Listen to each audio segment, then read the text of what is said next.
Lux Radio.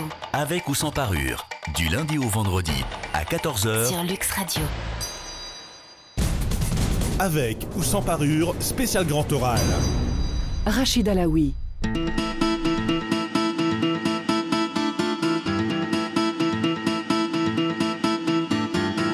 Bonjour et bienvenue à tous sur Lux Radio à Casablanca 99.2 et à Rabat 105.4 avec ou sans parure spécial grand oral. Débute avec comme invité Moustapha Bakouri, secrétaire général au PAM, le parti Authenticité et Modernité. Moustapha Bakouri, bonjour. Bonjour, c'est Alaoui. Bonjour à vos auditeurs et vos auditrices. C'est gentil ça. Et encore merci en tout cas d'avoir accepté notre invitation au débat. Bonjour également à Moustapha Simi, qui lui est professeur de droit et politologue, ainsi qu'à Gabriel Bannon, économiste et expert en géopolitique. Et messieurs, bonjour. Bonjour. Tous deux interviendront durant le débat en posant des questions à notre invité, Moustapha Bakouri, secrétaire général au PAM, le parti Authenticité et Modernité. Mais sans plus tarder, l'édito préparé par la rédaction. S'il y a bien un parti qui doit se frotter les mains et se réjouir de la conjoncture politique sur fond de règlement de compte entre partis politiques censés gouverner ensemble, c'est bien le PAM, le parti Authenticité et Modernité. En effet, si nul n'est censé ignorer la loi, nul n'est également censé ignorer le désamour charnel et authentique entre le PJD, le Parti de la Justice et du Développement, dirigé par Abdelila Benkiran, et Moustapha Bakouri, en charge de la direction du PAM depuis 2012, plus précisément depuis le 19 février. Succédant à Mohamed Biadila, Moustapha Bakouri, ingénieur de formation et diplômé de l'école des ponts et chaussées, s'est donc retrouvé en politique sans forcément l'avoir programmé dans son projet de vie. Bref, aujourd'hui, il est à l'avant-poste et doit assumer pleinement son nouveau rôle, celui d'acteur politique avec comme mission bousculer la majorité aux responsabilités et faire en sorte que le PAM devienne un parti de gouvernement et du coup une alternative politique au PJD. Et là, qu'en est-il ? Force est de reconnaître que la partie n'est pas gagnée d'avance, loin s'en faut. Pour preuve, Hamid Chabat semble damer le pion à Moustapha Bakouri, car c'est bien le chef de l'Istiklal qui fait la pluie et le beau temps aujourd'hui sur la scène politico-médiatique. Et c'est toujours Hamid Chabat qui assène charge sur charge au parti de la majorité, et plus particulièrement en direction d'Abdelila Benkiran et à l'encontre de Nabil Ben Abdallah, le secrétaire général du PPS, le parti du progrès et du socialisme. Et Moustapha Bakouri, que fait-il pour se faire entendre ? S'il passe pour être un homme, de bonne famille, bien élevé, plus ou moins droit dans ses bottes, et pour ainsi dire pas très à l'aise dans l'exercice de la provocation et de l'injure, il n'en reste pas moins que l'ancien patron de la Caisse de dépôt et de gestion doit ou devrait s'adapter à la nouvelle donne politique où populisme et coups bas sont la règle. Et la règle en politique, c'est également de prendre ses responsabilités et de les assumer pleinement. Prendre ses responsabilités, c'est dire ce qu'on fait et faire ce qu'on dit. Les assumer, c'est prendre part au débat politique, faire des propositions concrètes et faire de l'intérêt général une priorité au détriment des intérêts individuels ou partisans. On a beau nous abreuver aujourd'hui d'insultes en tout genre, on a beau nous dire que le spectacle proposé par nos politiques, nous le méritons, car comme le dit l'adage, on a les politiques qu'on mérite, on a tort de laisser croire que les Marocains sont des ignares et que plus on fait de bruit, plus on est populaire. Et que dire de la conjoncture économique ? Quelle appréciation en faites-vous, Moustapha Bakouri ? Pourquoi opter pour le silence en la matière ? Que pensez-vous de la situation budgétaire de l'État ? Avez-vous des propositions concrètes pour réduire le déficit ? Vous, Moustapha Bakouri, qui avez dirigé la plus grande entreprise du pays, la CDG, qui avait officié dans le secteur bancaire, pourquoi on ne vous entend pas sur la santé de notre économie réelle, sur le financement bancaire de l'économie nationale, sur la place de l'État dans la sphère économique, sur notre modèle de croissance, sur la menace d'une dévaluation du dirham, sur l'avenir des retraites, sur la justice, sur l'école ou sur notre offre culturelle ? Pourquoi Moustapha Bakouri avoir réduit vos sorties médiatiques à défier Abdelila Benkiran dans le cadre d'un face-à-face sur un plateau télé ou dans un stade de football ? Êtes-vous convaincu que c'est le PJD et Abdelila Benkiran qui posent problème au Maroc ? Le vrai problème n'est-il pas l'incapacité du politique à être à la hauteur des exigences du monde d'aujourd'hui, à savoir défendre une vision du monde, définir une ligne politique claire, tenir un langage de vérité et faire de l'intérêt général l'intérêt suprême de la nation? Serez-vous le politique, le premier dans l'histoire politique du royaume, à regarder droit dans les yeux les Marocains et à leur dire la vérité et non pas ce qu'ils ont envie d'entendre? Leur dire que l'école est un échec et que vous souhaitez une grande réforme de l'enseignement afin que le pays puisse être fier de ses citoyens, des citoyens éclairés au service d'une nation qui ambitionne d'être une terre des Lumières. Avec ou sans parure. le débat est ouvert. Moustapha Bakouri, je rappelle donc que vous êtes secrétaire général au PAM, le parti Authenticité et Modernité. Peut-être avant de dérouler les débats et les différents axes et thèmes qui seront abordés durant cette heure et demie, réaction, observation à l'édito. Bien, rebonjour à nouveau. Beaucoup de choses ont été dites dans le cadre de cet édito, donc ça pourrait appeler des réactions qui pourraient durer toute l'émission. Mais je pense qu'il faut essayer d'être synthétique et je ne doute pas que nous aurons l'occasion de... Est-ce qu'il y a des choses, Moustapha Bakouri, éventuellement, qui vous ont interpellé, des choses pas forcément qui vous ont plu, mais qui vous ont déplu ou que vous souhaitez remettre dans un contexte ou sortir de leur contexte? Peut-être, mais je pense que ce qui est sorti dans l'édito est le reflet de ce qui se dit, des perceptions. Et de ce point de vue-là, je pense qu'il est bon de réagir. D'abord, la présentation de la scène politique de manière, entre guillemets, caricaturale, c'est pas faux. C'est pas faux, et c'est d'ailleurs l'une des raisons majeures qui avait amené le PAM et les promoteurs du PAM au départ, c'était on estimait qu'il était nécessaire, qu'il était nécessaire de secouer cette classe politique, cette scène politique, qui nous paraissait à l'époque en déphasage par rapport aux vraies attentes du terrain et de tous les citoyens. C'est un peu notre axe de travail. Et c'est vrai que pour être crédible par rapport à la raison pour laquelle nous étions venus, il faut qu'il y ait de la consistance dans notre action. C'est peut-être pour ça aussi que vous nous entendez moins que ce que les gens auraient imaginé. Donc ça, c'est le premier aspect. Je ne ferai pas de commentaires sur la manière dont j'ai été présenté. Je pense qu'on aura l'occasion d'être un peu plus... si je suis là, c'est aussi pour sortir, pour parler... à travers vous. Et on vous remercie d'avoir accepté une fois de plus notre invitation au débat. Donc peut-être Moustapha Bakouri, rentrons dans le vif du sujet. Conjoncture politique aujourd'hui, on parle de crise politique, crise gouvernementale, crise de la majorité. Nous, modestement, Lux Radio, la semaine dernière, on a créé le débat autour de crise politique, mais plutôt crise d'ego. Donc vous, Moustapha Bakouri, c'est quoi? Est-ce qu'il y a crise pour vous, déjà? Pour moi, il y a une crise de majorité et de gouvernement et ne date pas d'aujourd'hui. La crise existe depuis le début, depuis la création même de ce gouvernement et de la formation de cette majorité. Ce qu'il y a, c'est qu'il est apparu à tout le monde de manière beaucoup plus claire, beaucoup plus visible. Et c'est l'occasion pour nous de rappeler que nous l'avons toujours dit. Et n'en déplaise à d'autres qui ont toujours nié, qui ont toujours voulu. L'existence de divergences de point de vue idéologique. On nous a toujours dit qu'il y avait une entente parfaite au sein de la majorité. On nous a toujours dit qu'il y a une entente, qu'il y a un travail de fond, que attendez, on vient d'arriver, vous allez voir. Ça fait 1 année et demie que nous attendions. Donc nous constatons aujourd'hui qu'il y a réellement un problème. Nous espérons que ce problème soit repris en main, parce que de l'autre côté, je pense qu'il faut aussi voir peut-être un événement positif. C'est un véritable test de nos institutions.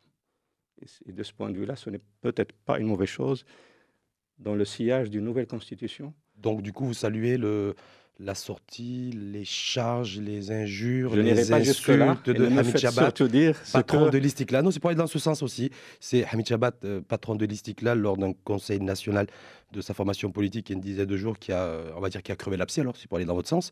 Et donc quelque part, c'est lui qui aura permis de tester les institutions par, sa menace de retrait du gouvernement, et 2, par des... ne me faites pas dire ce que je ne voulais pas dire. Oh, allez-y. Par contre, je reproche à tout le monde d'avoir laissé couver une situation trop longtemps. Je pense qu'il y a d'autres priorités que les Marocains attendent et qui ne sont pas traitées, qui ne sont pas prises en main. Donc aujourd'hui, il y a cette crise au sein de la formation de la majorité. Je pense qu'elle est salutaire parce que c'est un test de nos institutions. Et je crois qu'aujourd'hui, au même titre que les priorités des Marocains est une nécessité, au même titre, nous passons par une phase de transition historique au cours de laquelle nous devons déployer les dispositions de la Constitution en particulier et les faire fonctionner. Et ça procède de l'application des principes démocratiques qui sont désormais un acquis, mais cet acquis ne sera total et plein que si on arrive à le vivre de manière décomplexée, sereine, même s'il y a des mésententes. C'est de ce point de vue-là que je trouve que c'est intéressant. Et nous essayons d'ailleurs de jouer notre rôle dans ce cadre-là, en tant qu'opposition, parce que nous considérons que l'opposition a un rôle tout aussi important dans le cadre de cette construction institutionnelle. Moustapha Semi, professeur de droit et politologue. On peut faire une autre lecture de ce que vous avez dit et dire que dans tous les cas de figure, le PAM ne va en tirer aucun profit. D'abord, son score électoral a été modeste, puisqu'il n'a que 47 députés dans cette Chambre des représentants, et que toutes les combinaisons potentielles qui pourraient se dessiner n'accordent aucune place pour l'heure au PAM. C'est-à-dire soit un replâtrage avec une formule transactionnelle entre les quatre partis de l'actuelle majorité, ce qui est difficile, mais ce n'est pas exclu, soit la sortie du parti de l'Istiqlal et l'entrée d'un autre parti ou deux autres partis. Mais dans toutes ces combinaisons-là, je crois voir que le PAM restera là où il est. Qu'est-ce que vous en pensez? Mais vous allez trop loin. Ah, c'est une question. Non, je vais répondre. Quand je dis vous allez trop loin dans l'élaboration de scénarios, permettez-moi d'abord de rappeler, nous avons 47 députés, effectivement, après avoir obtenu le deuxième score en termes de voix. Donc nous considérons aujourd'hui que nous sommes une force politique qui compte et qui représente un nombre important de Marocains sur la base d'un projet politique. Nous n'avons pas le droit de les décevoir. Et ne pas les décevoir, c'est faire plusieurs choses. D'abord, de continuer à œuvrer en parfaite cohérence par rapport à notre projet politique qui vise, au-delà du projet politique lui-même, d'œuvrer, j'espère avec les autres, à clarifier. On va revenir sur votre projet politique. Je voudrais que vous répondiez sur les épures que je vous ai présentées. Maintenant, sur les autres épures, on n'est pas, nous, dans ces cas de figure. Je rappelle encore une fois, c'est une crise gouvernementale et c'est une crise de majorité. C'est au sein de cette majorité que nous espérons que ces problèmes seront réglés. Nous considérons que nous ne sommes pas concernés par les différents scénarios auxquels vous avez fait allusion. C'est quand même un paradoxe, dans la continuité de ce que j'ai dit, c'est quand même un paradoxe. Voilà le PAM qui a été créé et mis sur pied, j'allais dire programmé, je ne le dis pas, pour être dans la majorité et peut-être même à une place éminente. Il a eu le soutien critique pendant 2 ans avec le précédent gouvernement, avec d'ailleurs une particularité puisqu'il y avait un ministre du PAM qui était membre de la direction, je passe, et puis ce PAM, ce parti, se retrouve aujourd'hui dans l'opposition. Est-ce que le projet initial que vous aviez n'est pas contrarié par le nouveau rapport de force qui s'est installé après les élections de novembre 2011 ? Je pense que le PAM a été clair depuis le début, et je pense que c'est l'occasion de le rappeler, que prendre une position au gouvernement ou gouverner n'était pas à l'ordre du jour, n'était pas dans notre agenda, ni en 2012 et pas juste après 2012. Nous y travaillons pour être à la hauteur sur des bases solides, un parti qui doit avoir des structures solides, des militants qui portent le projet politique en eux, et c'est ce que nous faisons au quotidien aujourd'hui, et de travailler à décliner un peu mieux notre projet politique en cohérence. Mais dans l'opposition jusqu'à 2016. Jusqu'à la fin de cette expérience. Cette expérience. Oui, mais Gabriel Banon, économiste expert géopolitique. Je ne crois pas du tout qu'un parti puisse avoir comme ambition de ne pas gouverner. Donc, je n'accepte pas, comme disent les Américains, j'achète pas votre déclaration. C'est votre droit. Bien sûr, mais je me permets de le confirmer d'une façon très nette, compte tenu de l'expérience que j'ai de la politique depuis peut-être même avant que vous soyez né. C'est vrai que j'en ai beaucoup moins que vous. Alors, la question qui se pose aujourd'hui, je vais vous la poser d'une autre façon, parce que moi je ne vais pas parler de quel était le programme du PAM quand il a été créé, tout ça, pour moi c'est de l'histoire. Aujourd'hui, il y a une situation au Maroc qu'on peut considérer minimum difficile et que par conséquent, tous les organes politiques du pays devraient être mobilisés. Alors, à la lueur de cette crise, qui est une crise de majorité, mais c'est une crise majeure. C'est, comme vous l'avez dit si bien, c'est le test de nos structures, de nos institutions. Le fait de la situation économique, sociale, etc., s'il y avait un gouvernement d'union nationale, à ce moment-là, qu'est-ce que ferait le PAM? Alors, disons les choses dans l'ordre. Aujourd'hui, vous avez une majorité qui ne reconnaît pas qu'il y a une crise, qui ne reconnaît pas qu'il y a des difficultés. Donc, si vous permettez, simplement, Abdellah Benkiran, chef de gouvernement, a parlé ce matin de crise au niveau de la majorité gouvernementale, pas de crise politique. Il a attendu une année et demie pour commencer à en parler. Et simplement, c'est donc, on va voir comment il va traiter cette crise, comment il va s'en sortir. Aujourd'hui, elle le concerne en priorité et elle concerne sa formation gouvernementale. Nous suivons de très près la manière dont ils vont la traiter. Ensuite, nous analyserons et nous agirons en conséquence. Et vous analyserez également l'éventuel arbitrage royal, Mustapha Bakouri, parce que je crois savoir d'une part qu'il y a eu un échange téléphonique entre le roi Mohamed VI et Hamid Chabat, et qu'un mémorandum conceptualisé par l'Istiqlal aurait été remis, ou en tout cas est en passe d'être remis au roi Mohamed VI. Est-ce que là, c'est un élément aussi que vous allez scruter du regard? Tous les éléments seront analysés et pris en compte. Et je pense, je suis, comme vous venez de le rappeler, comme tout le monde, ce qui s'est passé... Vous avez été surpris, Mustapha Bakouri, de l'intervention, de l'échange téléphonique entre le roi Mohamed VI et... De ce que j'ai lu, ce n'est pas une intervention, il n'y a pas de décision encore. Aujourd'hui, le parti a mis au courant le souverain. Nous attendons de savoir comment les protagonistes vont agir entre eux. Et il me semble que le souverain va être très attentif au respect des dispositions constitutionnelles. Et le recours de l'Istiqlal à l'arbitrage royal, vous en pensez quoi, Mustapha Bakouri, en tant que secrétaire général du PAM, le parti Authenticité Modernité? J'aurais préféré que le parti de l'Istiqlal soit beaucoup plus clair dans sa position. Et pourquoi vous ne l'avez pas signalé dans le communiqué que le PAM et votre parti a exprimé au lendemain de la décision de l'Istiqlal? Parce que nous continuons de suivre et nous n'avions pas... Je rappelle que nous avons été le premier parti à se réunir. Le lendemain, dimanche 12. Je crois que nous avons été le premier. Oui. Et nous avons réagi. C'est pour ça que je suis surpris, c'est pour ça que j'insiste sur Nous avons réagi. L'objectif premier de notre réunion, et c'est bien de vous le dire ici, a été d'abord d'adresser des messages clairs à nos militants. Parce que je pense que la première des choses, c'était d'adresser des messages à nos militants et de le faire avant lundi, avant que nos parlementaires n'arrivent au Parlement. Que disait ce message?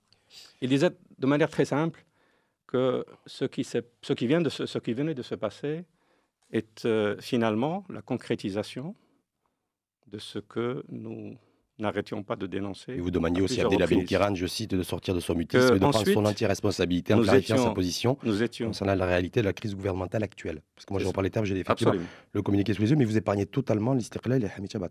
Nous attendions d'en savoir plus. Celui qui, à la limite, serait ou est en tout cas à l'origine de cette crise de majorité ou crise politique, vous l'épargnez dans votre communiqué, Mustapha Bakouri, alors que vous épinglez Abdellah Benkiran. Ça, c'est l'un des problèmes, justement. Nous ne savons rien de qui est à l'origine de quoi. Et c'est pour ça que nous avons interpellé Chadouane pour qu'ils nous en disent plus. Je suis quand même effaré. Dans une situation de cette nature, la moindre des choses, c'est de sortir et de s'adresser à l'opinion publique, aux investisseurs, à nos partenaires, différents partenaires. Il y a eu un mémorandum le 2 janvier du parti de l'Istiqlal adressé au chef du gouvernement. Et je parle du gouvernement.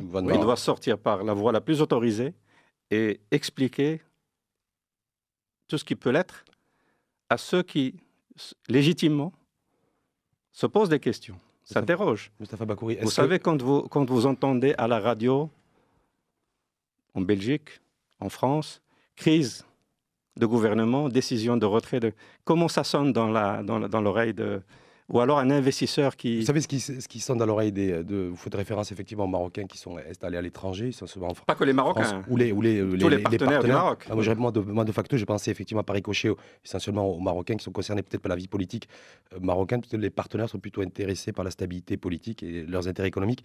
Mais à partir du moment où il y a eu arbitrage royal, où a été rendu public un échange téléphonique entre le roi Mohamed VI et Ahmed Chabat, c'est quoi cet arbitrage royal? Parce que je suis pas au courant. Il n'y a pas eu d'arbitrage royal. En tout cas, il y a eu un échange téléphonique. Aujourd'hui, on est suspendu. On ne sait pas trop ce qui va se passer, si ce n'est qu'un mémorandum de l'Istiqlal doit être rendu et en tout cas proposé au roi Mohamed VI, mais simplement de se dire qu'effectivement, ensuite, suite à la menace de retrait du gouvernement, ça n'est suivi un échange rendu public, échange téléphonique entre le roi Mohamed VI et Hamid Chabat, ce qui fait que peut-être que nos partenaires et nos Marocains résidant à l'étranger se sont dit, bon voilà, le roi est saisi, donc il n'y a pas besoin de s'affoler. Non, vous croyez pas? C'est pas ma lecture des choses. Parce que pour moi, la situation est la suivante, si j'ai bien compris. Le deuxième parti de la majorité a décidé au niveau de son instance, qui est le Conseil national, la plus haute instance en matière de décision, de se retirer du gouvernement. Et quand j'ai lu le communiqué de cette instance, c'est une décision de retrait. Sans que ça soit acté. Ça veut dire quoi, sans que ça soit acté? Pas accompagné de la démission des ministres. Non, c'est important. C'est l'annonce d'une décision de retrait. Et ils ont d'ailleurs ensuite confié au comité exécutif le soin de concrétiser et d'appliquer cette décision.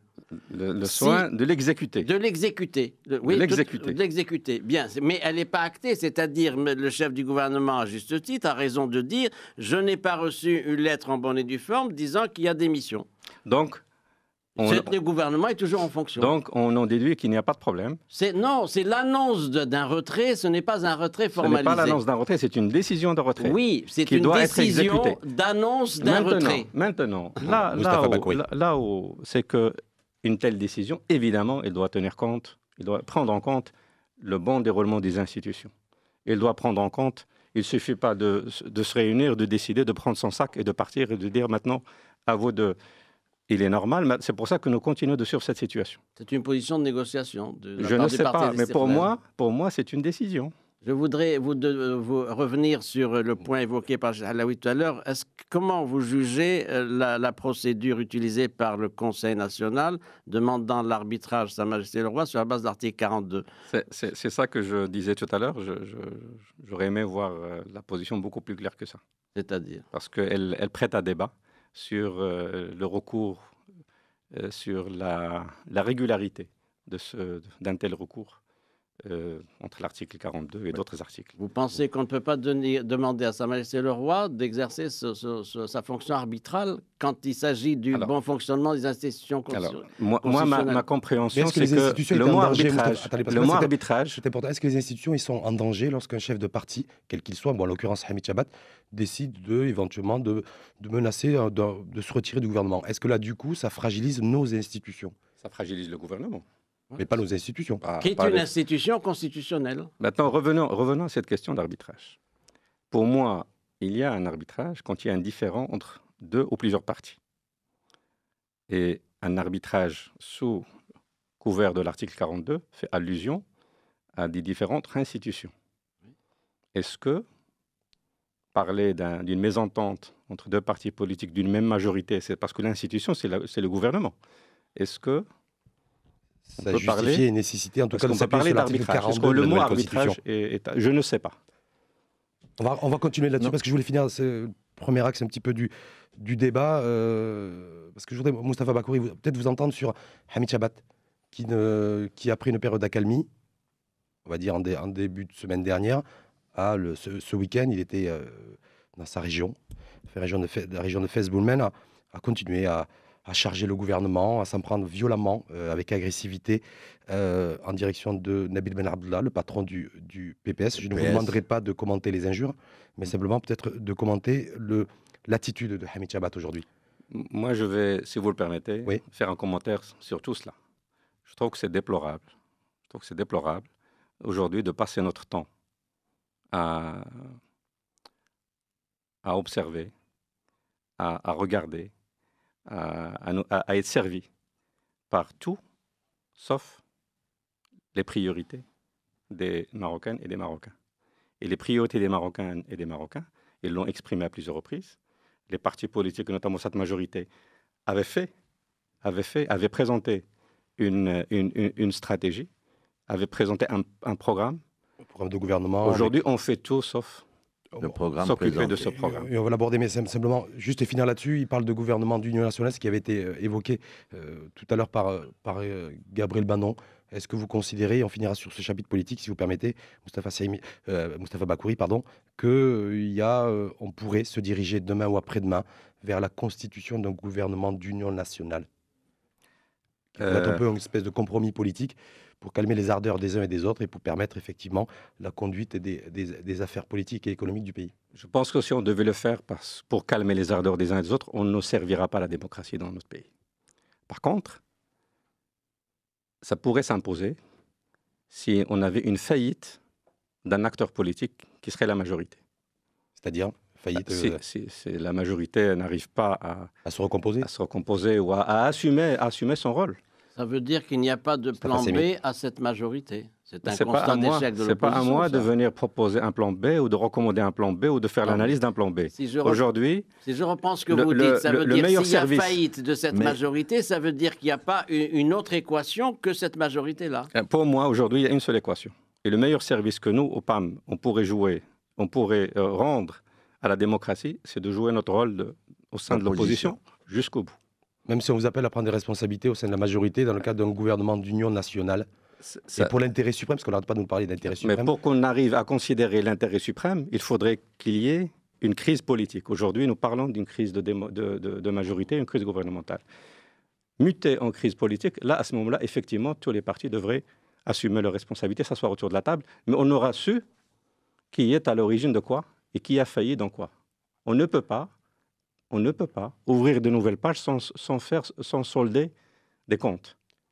Ce n'est pas un service à rendre à la démocratie. Il est important de savoir pourquoi on envisage les choses et à ce moment-là, il est important de savoir pourquoi on fait les choses. Notre devoir, c'est d'être cohérent avec nous-mêmes et d'être cohérent avec ceux qui nous ont fait confiance et qui doivent continuer à nous faire confiance. Je demanderai peut-être une dernière nous ne sommes pas là pour plaire aux uns et aux autres. Moustapha Bakouri, on ne va pas revenir là-dessus, sur les tensions qui générées, qui est alimentée entre votre formation politique, le parti Authenticité Modernité et le parti Justice et Développement.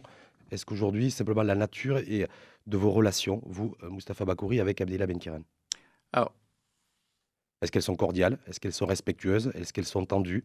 Est-ce qu'elles sont sous pression? Je parle pour ma part et je pense c'est de promouvoir des relations institutionnelles basées évidemment sur le respect, basées sur la responsabilité. C'est ce que j'essaie de faire.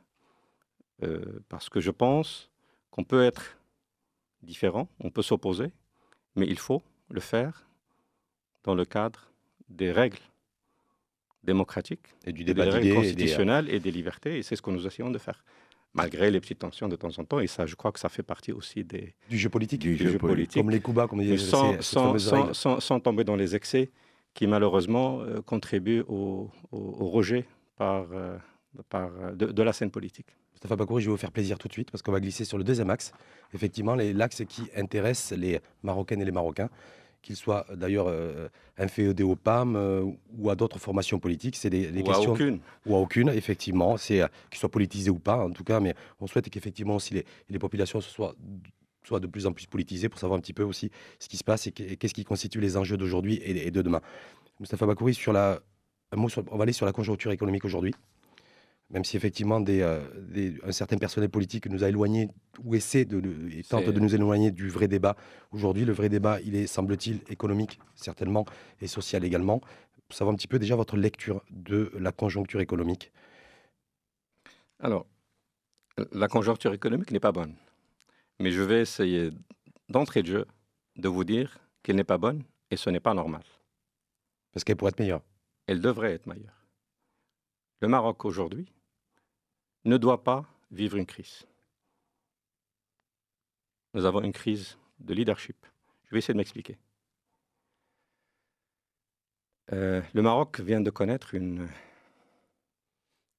une période de croissance intéressante, une dynamique de croissance qui y aurait dû, aujourd'hui, commencer à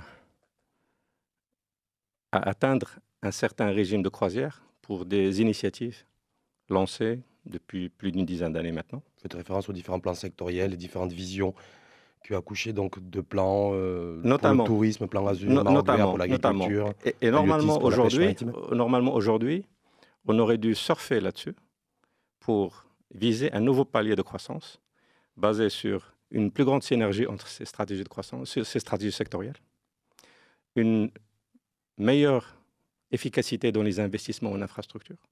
Investissement public. Investissement public. Parce que vous avez raison de le dire. La période à laquelle je viens de faire allusion a connu une dynamique d'investissement, et notamment public, extrêmement fort, qui était le principal moteur de croissance, qui ensuite a généré un second moteur qui est la croissance, qui est la consommation, à travers une amélioration, une élévation du pouvoir d'achat. La démocratisation du crédit aussi. Et puis, bien, le crédit a été un levier. Mais il y a une augmentation réelle des revenus en moyenne par ménage. Certes, il y a une problématique de répartition des richesses qui évidemment accompagne toute période de croissance qu'il faut régler. Et en même temps, un tissu productif qui progressivement commence aussi à jouer un rôle de moteur, et notamment lié à ces secteurs qui ont bénéficié de cette vision, que je rappelle d'ailleurs, définie, négociée, contractée entre le privé et le public pour améliorer la compétitivité du Maroc, notamment sur l'export. Moustapha Bakouri, donc progressivement, on était en train d'arriver à avoir 3 moteurs. Très bien, parce que vous m'avez devancé. Parce qu'effectivement, vous mettez en relief notre modèle de croissance économique de ces dernières années. Mais est-ce que ce modèle de croissance économique qui reposait essentiellement, on va dire, sur 2 pistons, peut-être pas forcément 2 moteurs, mais en tout cas 2 pistons à réaction, qui sont l'investissement public et la consommation via l'accès au crédit, en fait, on a les limites de ce modèle de développement et ce modèle de croissance économique. Aujourd'hui, il y a contraction du budget. On l'a bien vu, ne serait-ce que premier trimestre 2013, des recettes fiscales qui sont beaucoup moins importantes à pareille époque par rapport à l'année dernière. Les banques qui ont, d'ailleurs vous êtes bien placé pour le savoir, parce que je rappelle que vous êtes aussi financier, qui ont durci l'octroi du crédit, pour ne pas dire qu'en fait ils ont divisé en deux leur financement de l'économie nationale et la distribution de crédit aux Marocaines et aux Marocains. Est-ce que c'est pas ça qu'il faut remettre en question, c'est-à-dire le modèle de croissance économique, avant effectivement de porter une appréciation plus ou moins précise de la conjoncture économique? Je vais quand même garder les mots moteurs, parce que piston renvoie à autre chose. Ah bon? Piston à réaction, vous n'avez pas déjà piston oui, j'ai compris. Moi, j'ai compris. Je préfère apporter cette précision. Vas-y. Le modèle économique, il faut bien qu'il y ait des moteurs de croissance. Sortis de l'investissement, de la consommation et de l'export, je ne vois pas ce qu'on peut trouver d'autre. Maintenant, non, on va laisser. Non, c'est une vision, c'est la vision de Moustapha Bakouri, donc on va les laisser l'exprimer. Maintenant, il faut arriver à mettre en équation harmonieuse ces 3 leviers pour ne pas déséquilibrer l'ensemble. Je rappelle, nous avons fonctionné sur l'investissement, et notamment public, comme un levier pour 2 choses.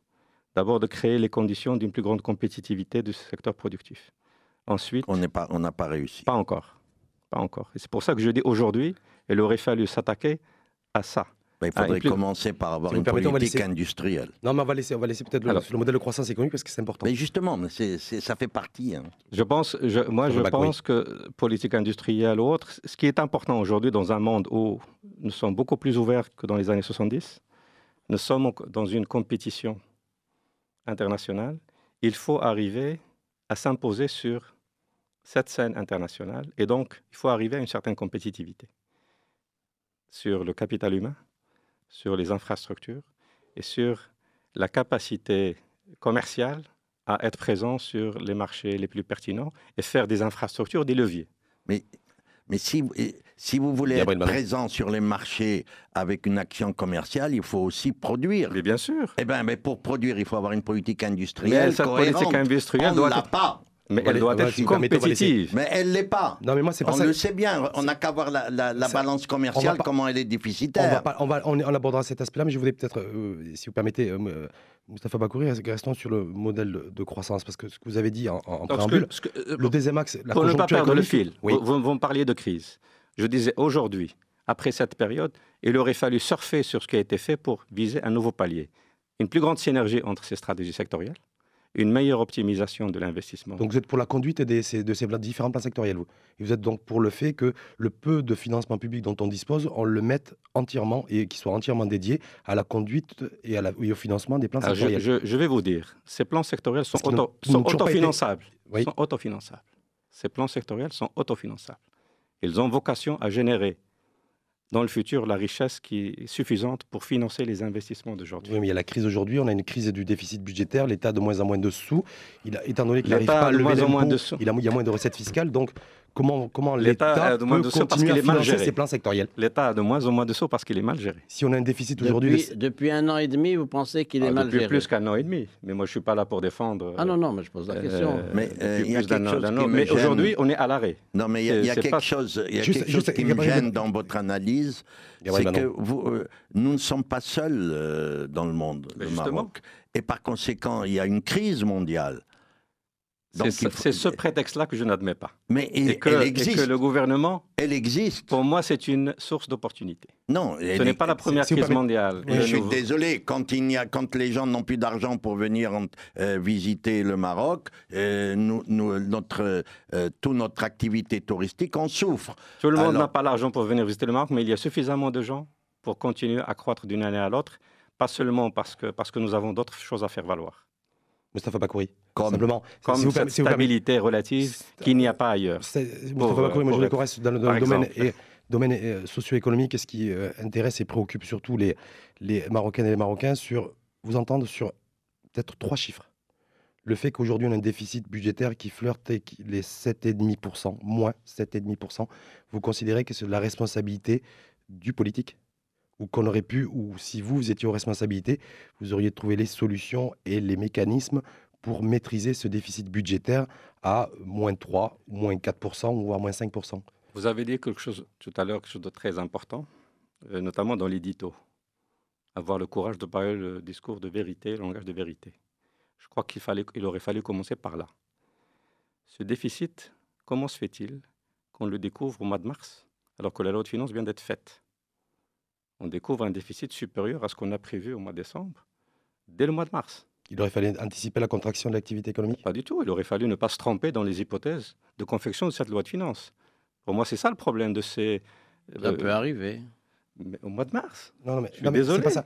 Non, il faut quand même corriger. Que ça arrive au mois d'août, je pourrais comprendre. C'est en février que Nizar Baraka, ministre d'économie et des finances, a attiré l'attention du gouvernement. Plus grave encore. Oui, non, il l'a dit, c'est public. Il a dit en février, j'ai demandé au gouvernement, au chef de la majorité, je les ai informés de la détérioration de la situation économique. Alors, je pose une question. Comment se fait-il que, en 2 mois, on n'a pas été capable de voir une évolution? Pour moi, je n'attends pas de réponse. Je fais une seule déduction.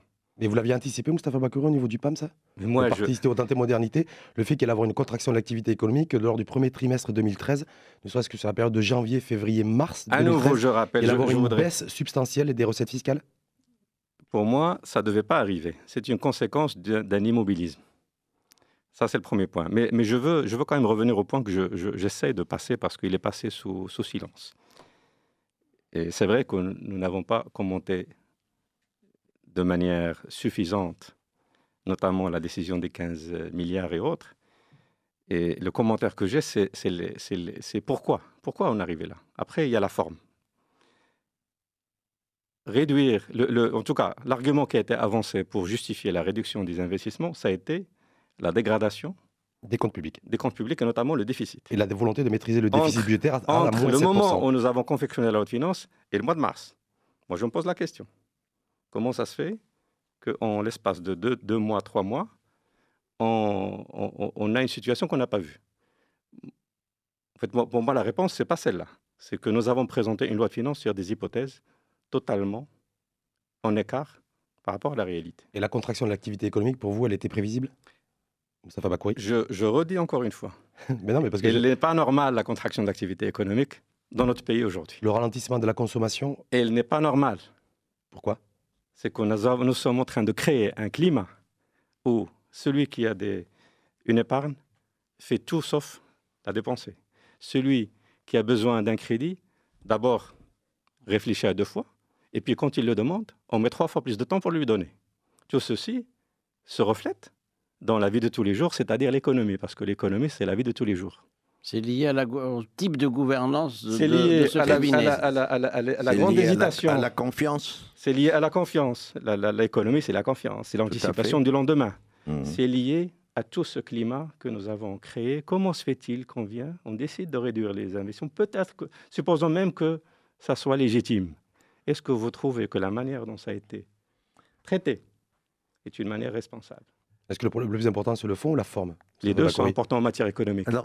L'économie est une question aussi de perception. Et la sous-liquidité au niveau du circuit bancaire et le fait que la banque Le Marais injecte des dizaines de milliards de dirhams de manière hebdomadaire, est-ce que ça, c'est une réalité ou c'est une réalité fictive? Malheureusement, ça devient une réalité. Mais en matière économique, quand vous enclenchez les choses des mauvais côtés, vous déclenchez ce qu'on appelle le cercle vicieux. Et le cercle vicieux vous amène à cela. Mais ce n'est pas une fatalité. Au Maroc d'aujourd'hui, on aurait dû avoir une dynamique économique tout autre. Qui repose sur ce quoi? n'est pas la première crise internationale que nous vivons. Souvenons-nous du 11 septembre et de ce qui s'en est suivi à l'échelle internationale. Jamais le Maroc n'a connu une dynamique aussi forte. Qu'est-ce que vous proposez aujourd'hui pour rattraper cette situation? Je propose qu'on soit responsable. Je propose qu'on s'occupe de ces choses-là en priorité. Et que ça soit presque la seule priorité de ceux qui gèrent. La relance économique?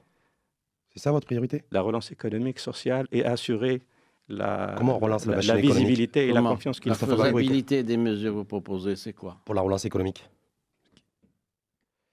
L'État n'a plus de sous, les investisseurs ont perdu le moral. Et c'est pas en continuant. Nos principaux partenaires sont en récession économique. De la relance économique. Nos principaux partenaires ne demandent qu'à s'engager aux côtés du Maroc. Et j'en suis témoin par les différentes activités que j'ai et par ma présence auprès des acteurs économiques et par mes contacts que j'ai avec ces institutions internationales. Est-ce qu'aller sur le terme de... Parce que pendant très longtemps, il y avait le terme de crise qui posait problème aux décideurs économiques et au personnel politique. Il y a le terme de réforme aussi, parce qu'on n'arrête pas de nous parler de réforme, qu'il faut nécessairement réformer. Oui. Alors avant de rentrer éventuellement sur tous les étages, sur les réformes, simplement, moi j'avais votre sentiment sur Moustapha Bakouri, sur est-ce qu'il est facile de réformer chez nous?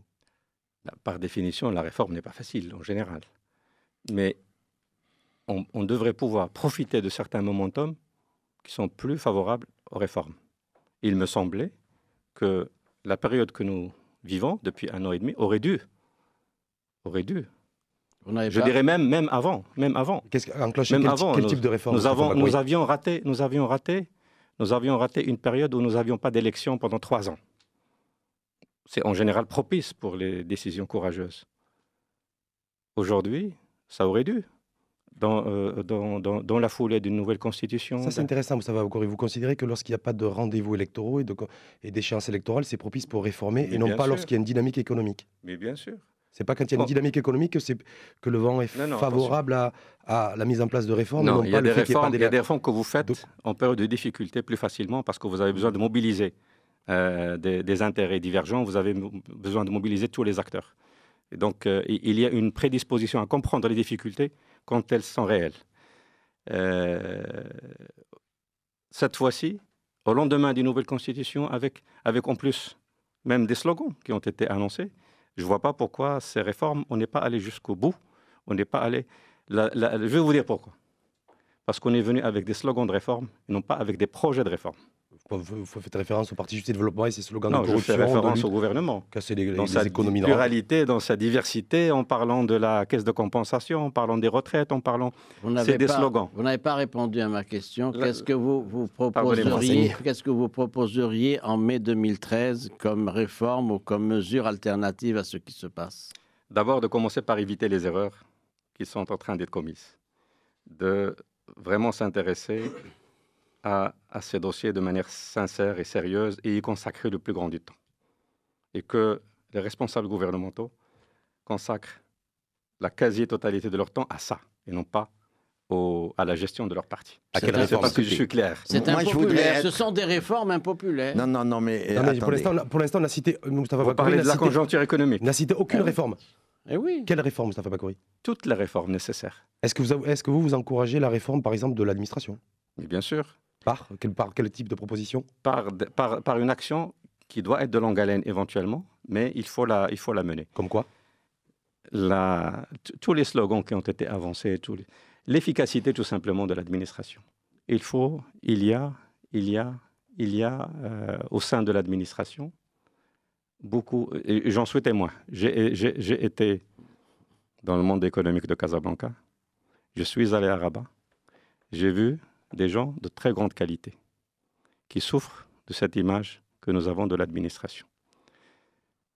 Il faut pouvoir protéger ces gens-là, capitaliser sur eux et affronter de manière courageuse les problèmes de l'administration, l'absentéisme, la productivité.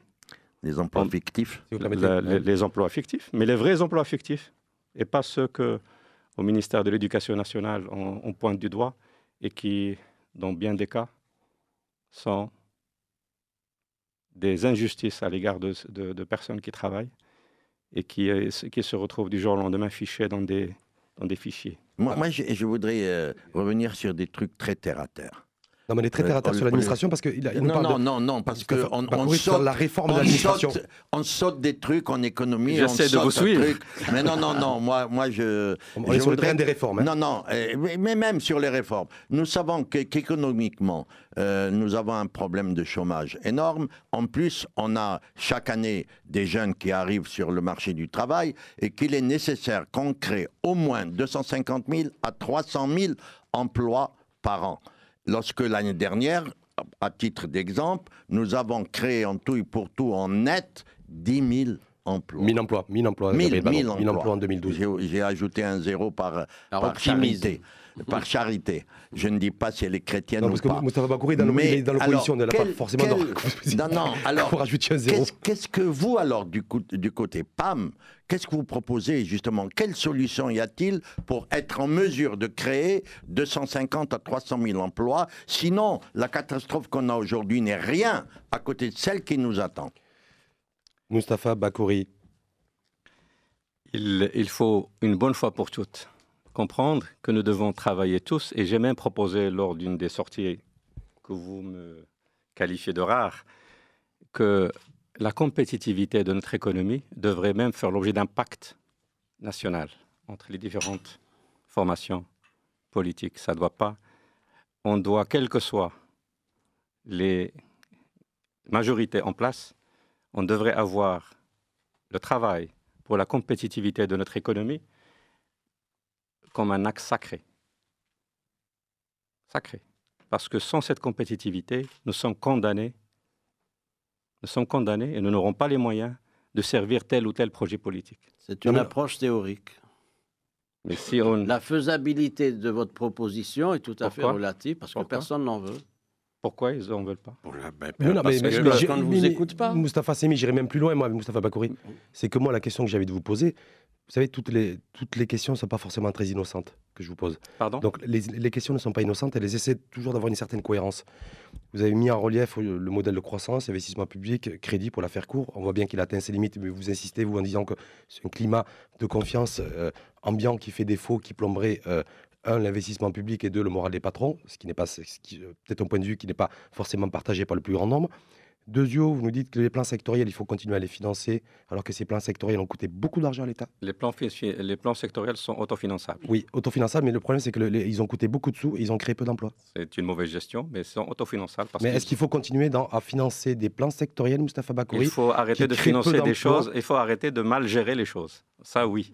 C'est-à-dire, les plans sont bons, ils sont bons à l'État et en fait, ils répondent à cette demande sociale qu'a mis en relief Gabriel Banon. C'est-à-dire que ne serait-ce que de créer 100 ou 150 000 emplois. Je vais vous dire tout de suite, si on démontre qu'un plan sectoriel, quel qu'il soit, est un gouffre, il faut l'arrêter. Il faut l'arrêter. Les plateformes offshore Elles sont autofinançables. Oui, les offshore, on voit que le plan offshoring, ça marche bien à Casa. Merci de le signaler. Ouais, c'est vrai que j'ai oublié que vous étiez patron de la CDG, mais c'est de manière complètement désintéressée que je vous dis ça. Ça marche moyennement à Rabat. Alors que c'était considéré... Mais ça marche moins bien dans d'autres villes du royaume. Est-ce qu'il faut continuer, par exemple? Il faut continuer, mais il faut continuer avec une logique économique et une logique intégrée. Il ne faut pas considérer les choses sur des visions de court terme. Mais encore une fois, ces plans sectoriels, s'ils ne sont pas, si vous me sortez un plan sectoriel, vous me démontrez que c'est un gouffre, je serai le premier à le dénoncer et à demander à l'arrêter. Le plan Azur, c'est quoi? C'est un plan qui fonctionne, qui nous a permis... Le plan Azur, c'est une bonne vision. De structurer une offre touristique aujourd'hui. Il y a eu de bons projets. Il y a le caractère intégré qu'il faut préserver. Ça n'a pas toujours été le cas. Il faut s'attaquer au levier pour permettre à ces visions de se déployer, la formation, tout ce qui n'est pas agréable pour les gestionnaires. Mais tout ce qui est essentiel pour le bon fonctionnement. Et on en a fait l'économie. Et bien sûr. Et essentiel, mais ce n'est pas agréable pour les gestionnaires. S'occuper de la formation, s'occuper des infrastructures, s'occuper de re-engineering administratif aux frontières, c'est ça le tourisme aussi. S'occuper de l'animation des villes, c'est aussi ça le tourisme. Juste pour conclure, peut-être sur les plans sectoriels, est-ce que la maison du PAM, le Parti Authenticité Modernité, et vous, en l'occurrence, Moustapha Bakouri, en qualité de secrétaire général, vous avez fait une estimation et une évaluation de l'impact de tous les plans sectoriels en mettant en équation, 1, l'investissement public et 2, la création d'emplois? Je vais vous donner un chiffre. Ces plans sectoriels, s'ils sont bien exécutés, à horizon 2020, en régime de croisière, ils généreraient 500 000 emplois par an. C'est ce qu'on aurait comme demandeurs d'emploi à l'horizon 2020. Donc il y a 2 challenges. Et en mai 2013, ils génèrent quoi comme emploi? 1000 emplois, tout confondu en 2012? Je vais observer comme vous, puisque je ne suis pas aux commandes. Donc on va voir. Parce que vous défendez quelque part un petit peu la conduite des plans sectoriels, donc ça m'interpelle un peu. Je me dis, d'un côté, ça coûte cher à l'État, c'est des deniers publics, on est en déficit aujourd'hui. Et de l'autre côté, vous encouragez la conduite de ces plans sectoriels et leur financement. Je ne les encourage pas. D'ailleurs, je constate que le gouvernement se les est appropriés. Il a même rajouté des sous-secteurs pour aller dans le sens de... Donc, mais c'est au titre de la continuité, vous ne pouvez pas lui faire ce reproche. Il y a un acquis, il a affiné, notamment suite aux assises le reproche que je fais, ce n'est pas sur les visions, d'abord parce qu'il n'y en a pas. Mais le reproche que je fais, c'est sur la gestion. Je voudrais revenir sur une question rapide, et j'ai eu une réponse rapide. Vous avez parlé d'impact national économique autour de la compétitivité. Autour de la compétitivité. Sur quelle base pourrait se faire ce pacte? Et comment vous voyez la faisabilité de ce pacte? C'est-à-dire, il y aurait une majorité à la carte, à géométrie variable. C'est-à-dire, on serait d'accord sur un champ et pas d'autres, etc. Non, je vais essayer de m'expliquer. Je pense qu'il y a un certain nombre de sujets sur lesquels on devrait arriver à une sorte de pacte national. L'unité nationale. Ça ne pose pas de problème. Ça devrait être aussi évident pour d'autres sujets qui conditionnent notre destin. Et je trouve que la compétitivité de notre économie sur la scène internationale est une question. Mais qu'est-ce que vous entendez par unité nationale? Pacte national, je ne dis pas unité nationale. Et je vais essayer de l'expliquer parce que c'est vrai que ça peut être une source de confusion. On devrait être tous d'accord pour promouvoir et pour mettre en place les incitations pour arriver à être compétitifs sur la scène internationale. Tout le monde est d'accord. Tous les partis sont d'accord sur ce que sur votre Moustapha proposition. Bakouri, non, tous les partis ne sont pas d'accord sur ces propositions-là. Et c'est intéressant d'écouter Moustapha Bakouri. C'est-à-dire que vous considérez qu'il y a des exonérations fiscales, des incitations fiscales, peut-être à donner, à délivrer à certains secteurs d'activité. Plusieurs choses. D'abord, ces secteurs, qu'on se mette d'accord une bonne fois pour toutes, que d'abord, c'est des secteurs pertinents, que ce n'est pas des gouffres pour les finances publiques, et on se met d'accord là-dessus. Premièrement.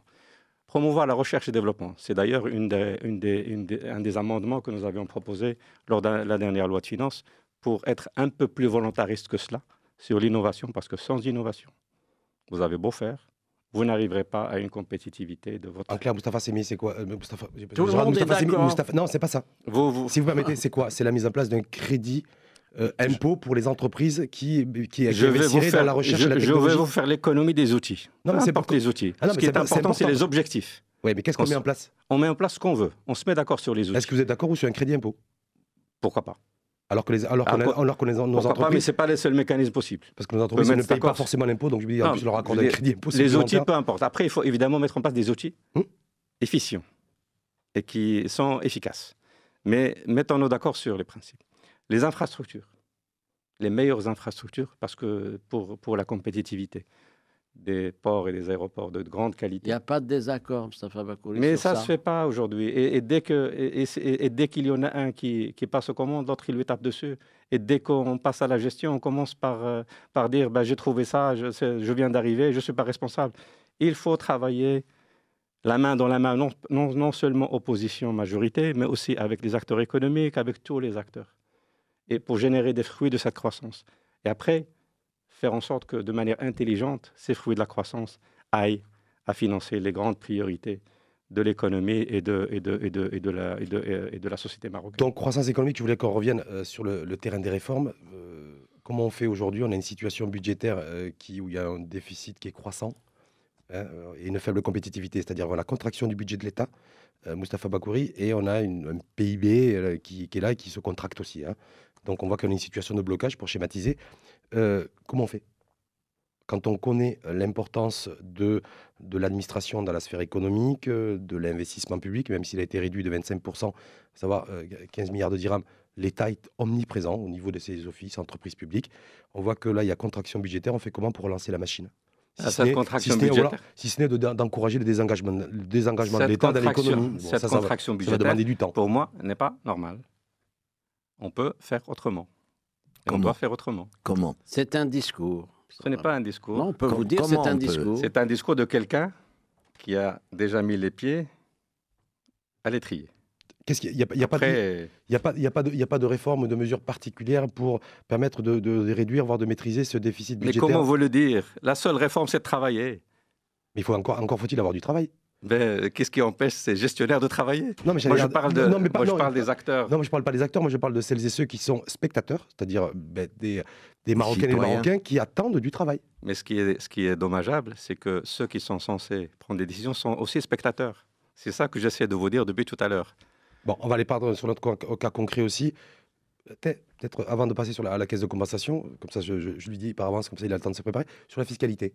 Oui. La fiscalité, c'est un domaine que vous connaissez aussi très très bien. Un peu. Moustapha Bakouri, je crois savoir que vous connaissez bien le sujet. Il y a eu des assises qui se sont déroulées il n'y a pas très longtemps.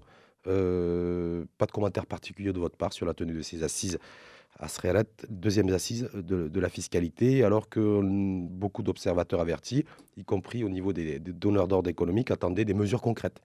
Et on a vu qu'en fait, on a fait beaucoup de projections, de prospectives, sans forcément... Ça a accouché d'une souris, comme on dit. Je ne sais pas trop, mais en tout cas, vous en pensez quoi? Est-ce qu'on peut s'offrir le luxe, sans vouloir faire de jeu de mots, de continuer à organiser des assises qui ne servent à rien, en clair? Ou à peu de choses, en termes d'impact? Non, bien évidemment que non. Il faut se mettre... Pourquoi vous ne l'avez pas dénoncé, alors, Moustapha Bakouri? Il faut se mettre debout de temps en temps. Quand il y a des choses qui se font et qui ne servent pas à grand-chose et qui sont peut-être improductives par rapport à une situation, une conjoncture, pourquoi... Honnêtement, on espérait qu'il se passe des choses, on espérait qu'il y a des choses. Mais il y a eu des échanges quand même, il y a eu des esquisses. On ne peut pas attendre des décisions concrètes dans des assises. Je veux savoir on a quand même l'expérience des assises. Monsieur Banon, vous avez parfaitement raison.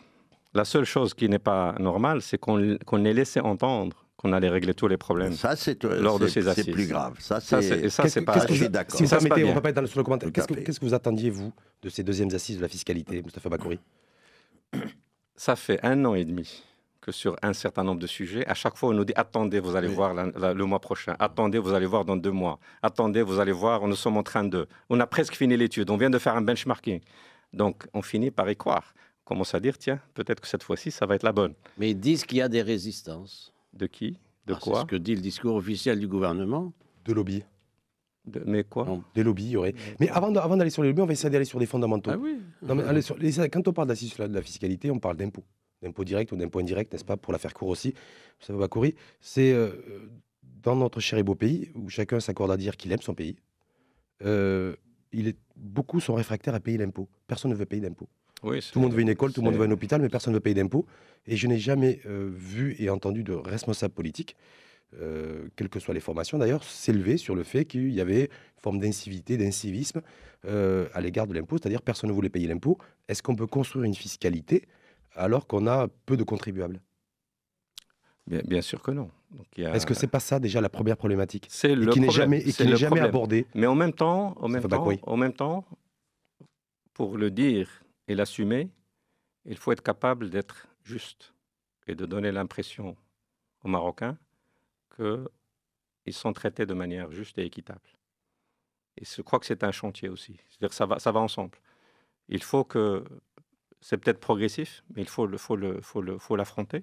Donc, et pour y arriver, il faut évidemment être sincère dans la tendance à l'équité en matière d'impôts. Il faut que les gens voient de manière concrète. Il y a de la pédagogie à faire. Que les impôts qu'ils payent, que les Marocains payent, voilà à quoi il sert. Il y a de la pédagogie à faire. Parce que souvent, quand nous parlons de l'État, c'est une entité étrangère, abstraite. Il y a un gros effort de pédagogie à ce niveau-là. Et là, ce n'est pas les politiques qui doivent le faire aussi. Est-ce qu'ils le font aussi, ils ne le font pas assez. Et ensuite, il faut évidemment continuer à travailler sur la croissance économique pour faire vivre tout le monde, y compris l'État. Et les chefs d'entreprise qui ne payent pas l'impôt, ne vont pas vous rappeler ce fameux chiffre-là, qui a été rendu public aussi dans le cadre du rapport du Conseil économique et social. Et pour finir, pour être complet, il faut de la coercition. Une fois que vous avez fait, il faut de la coercition, parce qu'en matière d'impôts, ça ne suffit pas de sensibiliser les gens et de les inviter à payer leurs impôts. Le civisme ne suffit pas. Ne suffit pas. Le civisme, ça ne se décrète pas. Le civisme, c'est aussi une question de culture qui parfois passe par la coercition. Moustapha Bakouri, justement dans ce travail de pédagogie, comment est-ce que vous pensez que les Marocaines et les Marocains pourraient comprendre le maintien des exonérations fiscales dont bénéficie le secteur de l'immobilier et de l'agriculture? C'est-à-dire, quelque part, on dit aux Marocains payer l'impôt, on dit au chef d'entreprise de payer son nièce, qui ne paye pas aujourd'hui. Et lui, parallèlement, il voit qu'il y a des secteurs d'activité, dont l'immobilier, en tout cas pour le logement social, pas tous les segments de l'immobilier, et le secteur agricole bénéficie d'exonération fiscale à hauteur de 36 milliards de dirhams. Alors, le secteur immobilier et le secteur agricole, c'est moins 36 milliards de dirhams de manque à gagner pour l'État. Alors, sur le secteur de l'immobilier, là-dessus sur le secteur de l'immobilier, nous avons estimé à un moment donné, les Marocains ont estimé à un moment donné que le logement social était une priorité nationale et qu'il fallait mettre en place les mécanismes et le cadre qu'il faut pour d'abord susciter la création d'acteurs. Rappelons-nous, 1996 ou même avant, il n'y avait pas de promoteurs comme c'est le cas aujourd'hui. Donc il fallait créer les mécanismes pour... Ça, c'est fait. Aujourd'hui, nous avons le secteur de logement social continue d'être une priorité. Il faut voir, est-ce qu'aujourd'hui... Ça marche beaucoup moins le logement social aujourd'hui. Je voulais en venir à ça. On a toujours un déficit cumulé de millions de Est-ce qu'aujourd'hui, les promoteurs immobiliers continuent ou gagnent de l'argent de manière excessive? Il faut faire des évaluations. Et je ne prendrai le parti de personne. La seule chose, c'est qu'en termes d'analyse d'un secteur comme ça, que j'ai eu à traiter depuis longtemps, dans différentes carrières, il faut le considérer comme cycle. Il y a des périodes euphoriques, il y a des périodes qui le sont beaucoup moins et qui génèrent des risques extrêmement élevés pour les promoteurs immobiliers. Il faudrait évaluer les gains immobiliers je parle des promoteurs professionnels. Mais le fait qu'au bout de, on va dire, 10 ans, une bonne décennie, du lancement de ce programme national en charge de construire des logements et offrir des logements aux populations les plus démunies, logements sociaux, logements économiques, si on veut faire un premier bilan, on est toujours 1 million de déficit aujourd'hui. Ce que je dénonce et ce que je vais dénoncer aujourd'hui, ce n'est pas tant la fiscalité. Ce que je voudrais dénoncer, c'est les mécanismes par lesquels, et notamment la gestion du secteur de l'urbanisme, qui fait qu'on peut, de manière qui paraît totalement arbitraire, créer ou aider à créer des richesses totalement injustifiées. Ça, c'est beaucoup plus grave que la fiscalité. Mais le fait qu'il y a que ce secteur ait bénéficié d'exonération fiscale et qu'on se retrouve au bout du compte avec des champions nationaux, effectivement, qui ont grossi. Non, mais d'un autre côté, on a des laissez-moi souligner ce que je viens de dire. Est-ce que vous pourriez préciser sur quoi Laissez-moi souligner ce que je veux dire. Ouais. Par des jeux de dérogation sur des projets, sur des terrains qui ont des vocations, ça c'est beaucoup plus que la fiscalité. D'ailleurs, si on se limitait, si on se restreignait à respecter les dispositions des plans d'aménagement, des dispositions légales, même une exonération de la fiscalité ne suffirait pas pour... Ce que je déplore, c'est qu'on passe par des mécanismes de création de richesse, ces fameuses dérogations. Mais là, c'est l'État qui permet ça. Moustapha Bakouri, on est bien d'accord là-dessus. Oui. Si demain je dois bénéficier de dérogations, y compris à Casablanca... Et il y a un ordre à mettre là-dedans, de manière urgente. Où l'agence urbaine dépend du ministère de l'Intérieur. Donc non, là, c'est pas ça le sujet. C'est l'État que vous pointez.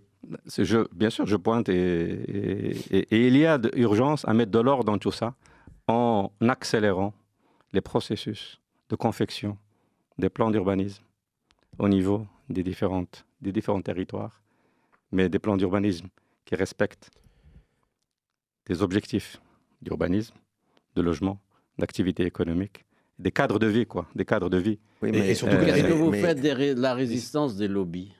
Si on n'est pas capable de gérer la résistance des lobbies... Non, mais moi, je voudrais savoir... Il faut se poser des questions. Non, mais Gabriel Banon. Une question qui m'intrigue, parce que le gouvernement, normalement, un gouvernement, j'allais dire, normalement constitué, a des politiques de logements sociaux, politiques de développement de tel ou tel secteur, et il a à sa disposition 2 outils, le fisc, la fiscalité et les dérogations. Alors, vous êtes contre le fait qu'on utilise les dérogations dans le cadre d'une politique voulue? Je suis contre l'utilisation excessive des dérogations, dans certains cas où la dérogation devient la règle. Pourquoi ça fonctionne comme ça? Parce que vous avez un laxisme dans la confection des... Vous avez des plans d'aménagement qui sont dépassés. Et comme ils sont dépassés, on justifie facilement le recours à la dérogation parce que, et là on vous sert les arguments, tel investissement va générer tant d'emplois, va faire ceci, va faire cela. C'est pas le réseau, le copinage et tout ça qui y a pas la corruption. Qui fait un petit peu tout ça. Il y a de tout ça. Et le domaine de l'urbanisme, c'est le domaine par excellence où s'exerce la politique politicienne au quotidien. Juste un mot sur le maintien ou pas des exonérations pour le secteur agricole. Ça a fait débat aussi en périphérie de ces assises. Est-ce que vous avez une position arrêtée là-dessus, Moustapha Bakouri? Vous considérez qu'il faut aujourd'hui fiscaliser ceux qui gagnent des sous, les agriculteurs et les exploitants agricoles qui gagnent des sous ou pas? Je ne sais pas s'il y en a beaucoup qui gagnent des sous. Donc c'est une question qu'il faut bien se poser. Dire, sans vouloir caricaturer, je pense que ceux qui exportent la tomate en Europe, ils gagnent des sous. Je ne sais pas. Et en tout cas... en tout cas, je pense que c'est... pour lui, en tout cas. Non, je pense que c'est un débat qui, à mon avis, mérite à ce qu'on le fasse sérieusement et à ce qu'on le projette sur du long terme. Parce qu'une telle mesure, bien qu'elle soit probablement justifiée, serait malgré tout un changement majeur dans un secteur qui, évidemment, est un secteur très sensible non seulement dans notre économie, mais dans la répartition de notre société. Donc il faudrait prendre en compte tout ça. Oui, mais le secteur agricole... Il ne faut pas le limiter uniquement à la fiscalisation de quelques acteurs. Mais justement, c'est ce que vous touchez du doigt, le problème. Le secteur agricole n'est pas homogène. Exact. Il y a plusieurs mondes agricoles. Moi, j'ai dit les agriculteurs qui gagnent des sous. C'est trop facile de dire... Les grandes exploitations agricoles, les grands exploitants agricoles. Il y a les grands opérateurs. Voilà. C'est un monde qui ont des résultats et il n'y a pas de raison qu'ils ne contribuent pas au fonctionnement de l'État. Et il y a l'autre monde agricole, j'allais dire individuel, qui lui, on peut comprendre qu'il ne soit pas fiscalisé. On a bien compris. Vous n'êtes pas d'accord sur cette analyse? Si, mais je vais aller au-delà de cette analyse. Parce que même ces petits agriculteurs, au-delà des incitations fiscales, ils ont besoin d'accompagnement Bien sûr. Plus fort pour les aider le plan Maroc Vert, à pouvoir vivre. Et le plan Maroc Vert leur a permis, de ces Moustapha activités. Bakouri, Le plan Maroc Vert est censé... d'élever le petit agriculteur. Le plan Maroc Vert est censé leur permettre. Je pense que ce n'est pas encore arrivé au rythme de croisière. Donc nous suivons de très près le plan Maroc Vert, qui est prometteur dans sa vision d'ensemble. Maintenant, dans son élaboration, il faut le surveiller de très près pour ne pas rater ces objectifs qui sont les plus importants. Moustapha Bakouri, est-ce que vous surveillez de très près aussi tout le tapage, on va dire pour l'instant en tout cas médiatique, autour d'une réforme annoncée de la caisse de compensation qui pourrait permettre demain de décloisonner peut-être des pans entiers de notre économie, la rendre beaucoup plus concurrentielle et peut-être, pourquoi pas, d'avoir demain des entreprises compétitives et conquérantes sur les marchés internationaux. Oui. Alors, vous en pensez quoi? Alors, j'en pense d'abord que le problème est mal posé. Est-ce qu'il faut une réforme d'abord? Bien sûr qu'il faut une réforme. Pourquoi il n'y a pas une réforme? Pas pour les raisons qui ont été avancées, pour d'autres raisons. Parce que le mécanisme, je vais vous dire ce que j'en pense. Le mécanisme de la caisse de compensation est un mécanisme dommageable à l'économie parce qu'il porte en lui des éléments vicieux. Pour moi, c'est ça qui est dangereux dans la caisse de compensation. Quand quelqu'un bénéficie d'un produit ou d'un service qu'il ne paye pas au prix réel, la première conséquence, c'est pas qu'il en bénéficie au détriment de quelqu'un d'autre, c'est que d'abord, il y a du gaspillage. Pour tout le monde. C'est comme quand on vous donne quelque chose de gratuit, vous avez tendance à, un, ne pas apprécier ce qu'on vous donne, et deux, à négliger le produit, c'est ça en fait? Est-ce que, quand vous allez faire votre plein, au niveau de la station d'essence, vous vous posez la question à combien est le baril du pétrole sur les marchés internationaux? Est-ce que quand vous voyez à la télé le prix du baril monte à $120, est-ce que vous vous dites « Aïe, demain ça va faire mal ». Donc demain, comme ça va faire mal, je vais peut-être éviter de prendre ma voiture parce que je n'ai pas besoin, ce n'est pas nécessaire. Vous savez, si je vis dans un environnement où j'ai des politiques qui me sensibilisent, qui me disent effectivement, je suis considéré comme un citoyen et j'ai l'information disponible, peut-être que j'aurai effectivement ce réflexe. Est-ce que quand vous allez dans n'importe quel café au Maroc, vous voyez, demander un café, on vous sert 5 sucres. Vous en prenez au meilleur des cas un demi ou un. Et le reste, et tout ça, c'est de la caisse. Moi, c'est ça que je dénonce en premier. Le premier effet pervers, c'est ce gaspillage-là qui est perdu pour tout le monde. Et qu'il faudrait... S'il y avait une seule raison pour réformer la caisse de compensation, ça serait celle-là pour moi. Même chose pour l'énergie, même chose pour... Et j'en passe, c'est des meilleurs. Ça serait ça, pour moi, la vraie raison pour laquelle il faut réformer la caisse de compensation. C'est-à-dire qu'il faut rendre... faut modifier les comportements. Il faut que le prix soit un levier de rationalisation du comportement. Ah mais non, mais vous inquiétez pas, mais ça fait alors... Si vous permettez, là, ça c'est important. Donc ça veut dire que demain, effectivement, si on va vers la réalité des prix, concernant tous les produits subventionnés, effectivement, il y aura moins de consommation, il y aura peut-être une meilleure prise de conscience de la valeur du produit, mais parallèlement à cela, vous risquez de créer la pagaille. Je vais continuer parce que je vais continuer. Allez-y, Moustapha Bakouri. Justement, comme il peut y avoir une révolution, il faut se poser d'abord les questions dans l'ordre. Premièrement, s'il y avait une raison pour réformer, ça serait pour moi celle-là, parce que c'est perdu pour tout le monde. Et donc, c'est du gaspillage.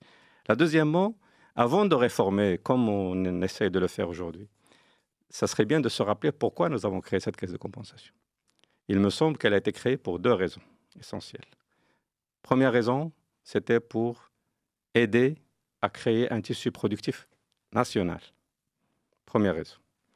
Dans un contexte, effectivement, à l'époque où l'économie était plus protégée qu'aujourd'hui. Sucre, huile. Non. Élevage. Pour certains secteurs. Seconde raison, c'était pour aider à la création d'une classe moyenne, avec un pouvoir d'achat, pour permettre à ce tissu productif national de trouver des débouchés ici. Donc mettre en équation l'offre et la demande. Ça fait 60 ans que nous fonctionnons comme ça. La question à se poser aujourd'hui, est-ce que ces 2 raisons sont toujours d'actualité ou pas? Moi, je pose la question. Ce serait intéressant de faire le débat autour. De mon point de vue, aujourd'hui, nous sommes en train d'ouvrir un peu plus l'économie, de se soucier de cette classe moyenne. C'est aujourd'hui plus que jamais qu'il faut avoir à l'esprit ces 2 objectifs. Peut-être avec des mécanismes différents. Mais il ne faut rien faire qui va à l'encontre de ces deux objectifs, de mon point de vue. C'est-à-dire maintenir, l'outil productif. On ne doit rien faire qui nous fait perdre qui nous fait perdre de vue l'importance d'un tissu productif national et l'importance d'une classe moyenne. Oui, mais vous savez combien ça nous coûte ? 60 milliards de dirhams par an, le déficit de la caisse de compensation, Moustapha Bakouri. Donc pour moi, maintenir ça, c'est 60 milliards de dirhams par an. Pour moi, la question, c'est est-ce que ces deux objectifs sont toujours d'actualité ou pas ? L'autre objectif qui est venu se greffer dans le cadre de ce débat sur des mécanismes à mettre en place pour assurer un revenu aux classes les plus défavorisées, moi je considère qu'il ne faut pas le mettre en contradiction avec ces deux premiers. Parce que c'est avec ces deux premiers, la classe moyenne et le tissu productif, qu'on va pouvoir générer des fruits de la croissance qui nous permettraient éventuellement de servir des objectifs sociaux comme celui-là, qui évidemment est un objectif qu'il faut viser, mais avec des mécanismes sains, où il faut éviter. Pas d'aide directe selon vous ? Il faut éviter, je ne parle pas des outils, encore une fois, c'est important de parler des principes et des objectifs. Il faut éviter tout mécanisme qui aurait des effets pervers. Et en l'occurrence, tout mécanisme qui réduirait la prédisposition des Marocains à travailler, à se débrouiller, à agir, serait un mécanisme à bannir. Tout mécanisme d'aide, de soutien, doit être pensé tout en ayant à l'esprit qu'il faut garder aux Marocains la possibilité de travailler, parce que c'est ça la vraie dignité. Mais c'est ça la vraie dignité. La vraie réalité aujourd'hui, et peut-être l'urgence, enfin me semble-t-il, je ne sais pas de votre point de vue, Moustapha Bakouri, c'est de trouver une solution à cette caisse de compensation, c'est moins 60 milliards de dirhams. On l'a dit tout à l'heure, ça pèse je pense que la vraie urgence... Le budget de l'État. Oui, mais la vraie urgence, c'est de gérer le déficit public dans sa globalité. Et le déficit public, c'est la caisse de compensation, c'est les retraites, c'est les financements des investissements, c'est tout ça à la fois, c'est l'équation dans son ensemble. On ne peut pas compartimenter les sources qui contribuent à... Il faut une vision d'ensemble. On ne peut pas les séparer. Il n'y a pas une solution commune à tous ces secteurs. Par exemple, les caisses de retraite, il y a d'abord le fait que les entreprises ne déclarent pas, ce qui fait que les caisses de retraite sont en crise, parce qu'on ramasse. Il n'y a pas suffisamment de cotisants. Là aussi, c'est un secteur que je connais, c'est aussi celui des retraites, qu'il faut... Là aussi, on ne peut pas s'empêcher de parler du problème et de l'enjeu.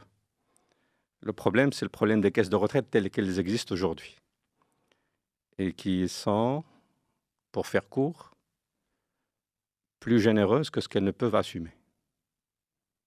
Faire court. C'est-à-dire qu'elles distribuent ce qu'elles n'ont pas. Elles distribuent plus que ce qu'elles devraient. Et elle ne concerne qu'une petite partie des Marocains.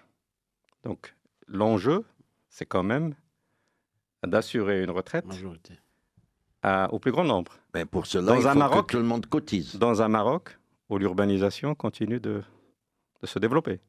Dans un Maroc où la famille de demain, c'est une famille qui doit pouvoir compter sur son épargne une fois arrivée à l'âge de la retraite. C'est tout ça qu'il faut avoir à l'esprit. Et c'est maintenant qu'il faut s'attaquer à ce problème avant que les Marocains ne deviennent vieux. En moyenne, bien évidemment. Avant, et pour revenir à l'équilibre des caisses de retraite aujourd'hui, là, ça fait partie des choses courageuses qu'il faut faire. Et on a encore heureusement le temps de l'étaler sur quelques années. Et ça suppose de la responsabilité tout de suite. Pour moi, la retraite, rien ne s'y oppose sur le principe. Mais qu'est-ce qu'on étale sur plusieurs années ? Qu'est-ce qu'on prend comme mesure ? Qu'est-ce que vous préconisez, Moustapha Bakouri ? Si on est d'accord sur le fait qu'aujourd'hui, les caisses de retraite d'aujourd'hui, globalement, les situations évidemment d'une caisse à l'autre sont légèrement il y a des nuances, sont plus généreuses que ce qu'elles devraient. Ça veut dire qu'il y a 3 leviers sur lesquels il faut agir. Soit sur l'un des 3, soit sur 2 des 3, soit sur les 3 en même temps. Sur l'âge de la retraite, soit sur la cotisation, soit sur la pension. Il n'y a pas de miracle. Enfin, les pensions ne sont pas tellement élevées. Moustapha Bakouri, parce que vous êtes sur votre terrain de prédilection, parce que voilà, quand vous dites l'âge, c'est-à-dire que vous préconisez en fait que les Marocaines et les Marocains travaillent plus longtemps. En clair, cotisent plus et que le départ à la retraite soit retardé. On a plusieurs choix possibles. On peut combiner tout ça. Avec des pensions peut-être plus réduites. On peut combiner tout ça si on veut éviter... Est-ce que j'ai bien compris votre raisonnement ? On veut éviter à ce que nos enfants assument le problème de manière peut-être insupportable demain. Moustapha Bakouri, est-ce que vous trouvez... je vais parler de morale d'ailleurs, parce que même si parfois effectivement en politique on a du mal à parler... Vous avez raison. D'employer le terme de morale, parce que moi, en m'intéressant de près aux problématiques en fait, que rencontrent nos caisses de retraite, même si effectivement, comme vous l'avez dit, il fallait nuancer, il s'avère aussi qu'on a des caisses de retraite qui sont dans des fonds d'investissement, qui un peu spéculatifs. Est-ce que là, il faudrait pas... Est-ce que ce ne serait pas la première mesure à prendre, c'est-à-dire déjà que ces caisses de retraite ne soient pas dans des consortiums, des fonds d'investissement, mais plutôt assurent la prévoyance, c'est-à-dire assurent la retraite et le versement de pensions de retraite, plutôt que de faire en clair du business, et qui plus est du business spéculatif. Est-ce que ce n'est pas une mesure, celle-ci, selon vous, qu'il faudrait prendre, Moustapha Bakouri ? D'abord, je vais rectifier. Le problème éventuel des caisses de retraite, ce n'est pas leur placement et leur gestion financière. C'est les paramètres techniques de leur gestion.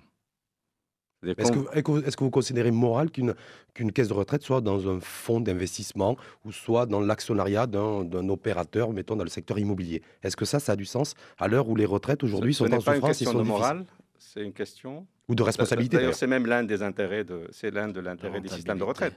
C'est que ça génère une épargne qu'il faut investir dans l'économie. Alors, si vous lui interdisez d'investir dans l'économie, comment elle va générer la rentabilité nécessaire pour assurer son équilibre ? Par contre, il faut l'encadrer. Et cette activité est encadrée. Donc ça, je vous rassure tout de suite, cette activité est bien encadrée au Maroc, même si vous avez l'impression que parfois des caisses de retraite font des faux pas en matière d'investissement. Globalement, c'est encadré. Et ce n'est pas la gestion financière qui est à l'origine des déséquilibres des systèmes de retraite. C'est systémique. C'est pas la pression démographique aujourd'hui. Je vais vous donner un exemple. Il y a un rapport entre actifs et retraités. Non, ça c'est technique. Il y a un rapport qui est inversé aujourd'hui. Non, c'est que vous avez aujourd'hui, et je vous laisse dire si c'est normal ou pas, vous avez, dans certains cas, des personnes, quand elles partent à la retraite, elles touchent plus que ce qu'elles ont avant de partir à la retraite. Ça, c'est pour les fonctionnaires, parce qu'à mon avis, dans le secteur privé, ça ne doit pas se produire, ça. N'est-ce pas ? Pas dans le secteur privé. On est bien d'accord. C'est le secteur public. Je pense que je vous invite à faire un zoom. Non, mais en tout cas, c'est bien. À mon avis, c'est le secteur public. C'est tous les secteurs. Est-ce que vous allez prendre en compte ces propositions ? Vous avez des aberrations. Et je voudrais dire simplement un petit rappel. C'était juste pour illustrer cette aberration, mais ce n'est pas la seule. Est-ce que vous allez prendre en compte ces observations dans le programme du PAM et assumer le coût de l'impopularité éventuelle ? Moi, je pense que quand vous parlez un langage de vérité et qu'on vous expliquez les choses de manière simple, même quand c'est douloureux, ça passe. Ça ne fait pas gagner de voix. Il faut faire des choix. Aujourd'hui, nous ne sommes pas sur ce... Moustapha Bakouri, vous considérez aujourd'hui, parce que c'est intéressant, vous rebondissez souvent sur le terme qu'il faut dire les choses telles qu'elles sont, regarder les Marocaines et les Marocains dans les yeux. Est-ce que, là, vous ne les avez pas dans les yeux, en fait, vous avez que moi ou Gabriel Panon. J'espère qu'à travers vous, je les ai dans les yeux. Très bien, en tout cas, ils vous écoutent. Est-ce qu'on rentre, selon vous, dans une séquence douloureuse ? Est-ce qu'aujourd'hui, il faut s'attendre dans les prochains jours, les prochaines semaines et les prochains mois, des mois difficiles ? Est-ce qu'il faut demander aussi aux Marocaines et aux Marocains de faire des efforts parce que ça va être compliqué ? On l'a vu, dernière étude d'ailleurs du HCP, le Haut Commissariat au Plan, détérioration du moral des ménages parce que bien sûr, détérioration du pouvoir d'achat. On voit que c'est difficile, la vie coûte de plus en plus cher. On va aller d'ailleurs sur votre terrain aussi de prédilection, un de plus, celui de l'énergie, qui coûte de plus en plus cher et qui plombe de plus en plus aussi à la fois le coût au niveau de l'entreprise et de la compétitivité, mais aussi les ménages. Est-ce que là, on peut dire, et vous pouvez nous dire aujourd'hui, Moustapha Bakouri, que ça va être de plus en plus difficile ? Si nous continuons comme à être spectateurs comme aujourd'hui, à ce que les principaux acteurs attendent, je ne sais pas ce qu'ils attendent. Oui, nous sommes dans un carrefour. C'est entre nos mains. Notre avenir est entre nos mains. Est-ce que ça se joue aujourd'hui, Moustapha Bakouri ? Ça se joue encore aujourd'hui et ça ne démarre pas aujourd'hui. Ça fait longtemps que ça a démarré. Vous faites remonter l'immobilisme à quelle période ? Il est accentué depuis 1 an et demi. Vous répondez pas à ma question. Mais il date pas d'il y a 1 an et demi. Non, mais gouvernement Abbas Fassi, gouvernement Juto, le milieu... Gouvernement Abbas Fassi, on l'a vécu. À partir du milieu. Vous pensez que c'était... On l'a vécu. À partir de 2009, c'était un gouvernement immobiliste. À partir alors que c'est à ce moment-là que la crise internationale a commencé et à ce moment-là qu'on aurait dû se mobiliser pour tirer profit. Vous savez que c'est la même approche que celle de l'USFP de Fethullah Gulen ici même. Il dit que c'est à partir de 2009 qu'il y a eu... on ne s'est pas concerté. Voilà. Oui, mais juste parce que, avant d'aller, on va aller très vite d'ailleurs, parce que l'horloge tourne, regardez, ça fait déjà 1h30 qu'on est en compagnie, bientôt, de Moustapha Bakouri, secrétaire général au PAM, le parti Authenticité et Modernité, et qui est également, parce que ça va nous intéresser tout à l'heure, président du directoire du MAZEN, l'agence marocaine de l'énergie solaire. Vous êtes financier? On me qualifie comme tel, je ne me suis jamais qualifié comme financier. Oui, simplement vous entendre sur le fait que très prochainement, on va souffler la première bougie. Si je puis dire, c'est la sollicitation que le Maroc a fait au FMI. Lettre de tirage, 56 milliards de dirhams, il y a à peu près 1 an. Ça fera 1 an au mois de juin. Il y a le FMI, le Fonds monétaire international, qui doit remettre un rapport a priori relativement étoffé, avec des recommandations sur le Maroc et pour le Maroc au mois de juin également. Donc à quoi faut-il s'attendre là aussi? Est-ce que vous considérez que solliciter le FMI va devenir une obligation et non pas une alternative, voire une option? Ça dépend pourquoi. Le solliciter pour ce qui serait plus grave, c'est de devoir le subir pour nous voir infliger des recettes et en matière de conduite des politiques publiques. Est-ce qu'on est proche de cela, selon vous? On n'y est pas. J'espère que chacun prendra ses responsabilités pour qu'on n'y soit pas. Parce qu'effectivement, à ce niveau-là, on perdrait une partie de notre souveraineté en matière de décisions monétaires, économiques, oui, et de gestion publique, alors que nous disposons encore de leviers appréciables et réels pour réaliser la croissance que nous voulons. Moustapha Bakouri, si on se présente devant le FMI dans quelques semaines avec un déficit budgétaire qui avoisinerait les moins 9 ou moins 10%, avec un déficit de la balance commerciale qui a plus de 200 milliards de dirhams, avec une balance des paiements où on nous dit qu'il y aurait des réserves de 3 mois, un peu plus de 3 mois, est-ce que là, ça ne va pas nous conduire droit à frapper à la porte du FMI et à solliciter le soutien financier du FMI? Moi, honnêtement, je vous dis, si on devait en arriver là, il faudrait que les gestionnaires d'aujourd'hui prennent leurs responsabilités et laisser la place. Ah. Ou alors, on fera jouer les mécanismes institutionnels, parce que là, ça sera très grave. C'est quoi le mécanisme institutionnel? Quelle est votre préférence? Moi, je pense on se mobilisera en tant qu'opposition, parce que là, ça sera très grave. Pourquoi attendre ce moment-là pour se mobiliser? Pourquoi vous le faites pas anticiper, réagir avant et de dire, voilà, effectivement, la situation aujourd'hui, plutôt que de savoir qui va remplacer Hamid Chabat ou Istiqlal, RNI ou peu importe, se dire, voilà, il y a une situation aujourd'hui urgente. Merci de revenir à ce que je disais depuis le début. C'est ça les priorités, c'est ces attentes, et c'est de ça qu'il faut s'occuper. Et si on continue de s'entêter à ne pas s'en occuper, je pense qu'il faudra prendre la mesure des choses. Il faut aller faire ces querelles tranquillement et laisser ceux qui... Moustapha Bakouri, oui. Je ressollicite le financier.